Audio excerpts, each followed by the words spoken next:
In today's video, I'm going to teach you how to block account on Substack. If you're dealing with unwanted interactions or you simply want to limit who can engage with you, blocking is a quick way to take control of your experience. I'll walk you through the exact actions to take, explain what to look for on the page, and share a few helpful pointers so you feel confident doing it on your own. Start by navigating to the area in Substack where you see the account you want to block. This might be in your comments, your inbox, your chat, or a list of people interacting with your publication. As you scroll through, keep an eye out for the person's name or profile handle. You're looking for the specific account you no longer want to interact with. Take a moment to verify you've found the right profile so you don't accidentally block the wrong person, especially if there are similar names. Once you've located the account, look for the three dots icon next to their name.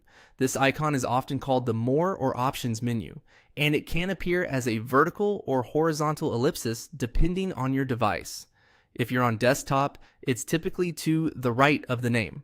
On mobile, it might be slightly tucked under a compact menu, so you may need to tap the name or the comment to reveal it. Clicking or tapping those three dots opens a small menu with actions related to that user. From that menu, select Block. This choice tells Substack you want to restrict interactions from that account.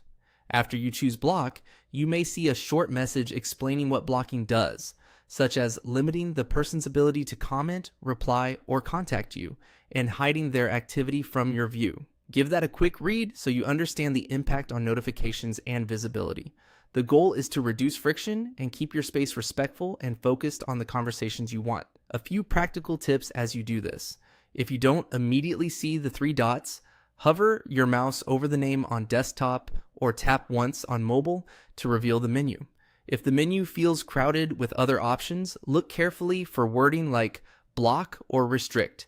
And if you're managing a larger publication, it's a good habit to periodically review who's engaging with your posts so you can keep your community guidelines consistent. That's all it takes. Find the person's name, open the three-dot menu, and choose block. With those steps, you've taken a simple but effective action to shape your Substack experience.